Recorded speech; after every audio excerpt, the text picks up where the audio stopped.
BJP ಮತಗಳೇ ಹೋಗಿದೆ ಅಂತೆ. ಒಂದು ಹೋಗಿರ್ಬೋದು. ಎರಡು ಮೂರು ಅಂತ ಹೇಳ್ತಾರೆ. ಈಗ ತಂಗಡಿಗೆ ಹೇಳ್ತಾ ಇದ್ದಾರೆ 2-3 ಬರ್ಬೋದು ಸಂಜೆ ಹೊತ್ತಿಗೆ. ಸಂಜೆ ಹೊತ್ತನ ಈ ಬಿಜೆಪಿ ಎಲ್ಲ ಓಟ್ ಮುಗ್ದೇ ಬಿಟ್ಟವಲ್ರಿ ಎಲ್ಲ. ನಮ್ಮಲ್ಲಿ ಎಲ್ಲ ಓಟ್ಗಳು ಹಾಕಿಬಿಟ್ಟಾರೆ. ಇನ್ನೆಲ್ಲಿ ಬರ್ತಾವೆ ಬಿಜೆಪಿ? ಇನ್ನೇನು ಕಾಂಗ್ರೆಸ್ನವ್ರು ಬಂದು ಬಿಜೆಪಿ ಹಾಕ್ತಾರೆ. ನಮಗೆ ಯಾರು ನಿಮಗೆ ಗುರುತೈತಲ್ಲ, ಮುಂಜಾನೆ ಹಿಡಿದು ಹೊಡೆದೇ ಹೊಡ್ಲಕತ್ತೆ ಬ್ರೇಕಿಂಗ್ ನೋಡಿ. ಯಾಕೆ ಆ ಥರ ಆಯ್ತು ಸರ್? ಏನು ಅಷ್ಟು ಅನುಭವಿ ರಾಜಕಾರಣಿಗಳಲ್ಲ ಸೋಮಶೇಖರ್ ಅಷ್ಟು.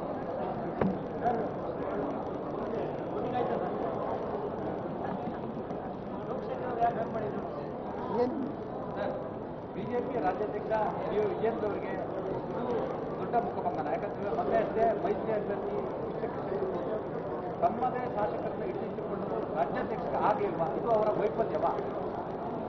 ಅವ್ರನ್ನೇ ಕೇಳಬೇಕು. ಅವ್ರ ಪೂಜ್ಯ ತಂದೆಯವ್ರನ್ನ ಕೇಳಿದ್ವಿ, ಉತ್ತರ ಪಡಿಕೊಳ್ಳಬೇಕಂತ ಕೇಳ್ಕೊತೀವಿ.